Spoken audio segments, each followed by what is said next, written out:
mga kabusing! Welcome back to my vlog. So for today's video nga mga kabusing, ang pag-usapan natin ngayon ay ang Miss Cosmo. Mga kabusing na kung saan, grabe nga mga kabusing no, bakit nga ba hindi nakapasok ito at pabato na si Chelsea Fernandez sa kanyang top 5 niya mga kabusing, na kung saan maganda naman yung kanyang pinakita mga kabusing na kanyang performance. At syempre, I don't know bakit hindi siya nakapasok sa top 5 niya mga kabusing sa swimsuit. At syempre yung sa kanyang I don't know, Fashion Week mga kabusing no, sa Cosmo. Maganda naman yung kanyang lakad, yung kanyang pasarela, sobrang ganda mga kabusing. I don't know bakit hindi siya nakapasok sa laban niya mga kabusing sa kanyang swimsuit.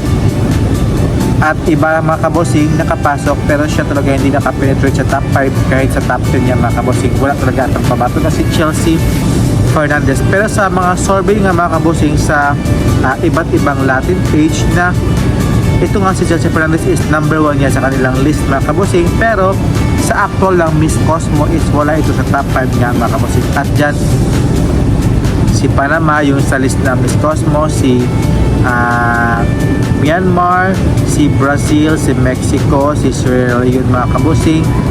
At kahit sa mga vloggers ng mga kabusing, pasok ito si Chelsea Fernandez sa swimsuit rounds mga kabusing, sa competition niya mga kabusing na ginanap na doon sa bansang Vietnam. At syempre para makuha ang titulong Miss Cosmo International 2025 mga kabusing, na kung saan I don't know kung bakit hindi siya pinasok. Siguro nga mga kabusing no, pinapahype nila tayo mga kabusing para bumoto, at syempre para nga makakita ito yung congression mga kabusing sa pambansang Pilipinas mga kabusing, na kung saan last year nga mga kabusing itong si Chelsea, si Atisa Manalo is nag number 1 nga sa mga votings nga mga kabusing. Kahit sa ang bansang ito mga kabusing no, binoboto na ito si Chelsea Fernandez nga. At so ayun na nga mga kabusing no, yung ang ating pambato na si Chelsea Fernandez, na kung saan lumalaban ngayon sa bansang Vietnam para makuha ang kauna-unahang Miss Cosmo International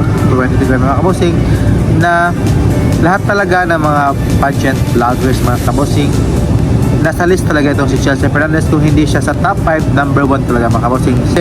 Nakitaan talaga ng potential si Chelsea Fernandez sa kanyang pasarela, sa kanyang ganda mga kabusing, sa kanyang execution. Sobra talagang linis at maganda mga kabusing yung kanyang pinakita ni Chelsea Fernandez mga kabusing dito sa Miss Cosmo nga mga kabusing. So I don't know, baka iba talaga yung hinahanap ng mga kabusing at hindi ito kay Chelsea Fernandez. So baka sa ibang candidates mga kabusing yung kanyang katangian na hinahanap ng isang Miss Cosmo winners nga mga kabusing. Kaya please stay tuned mga kabusing.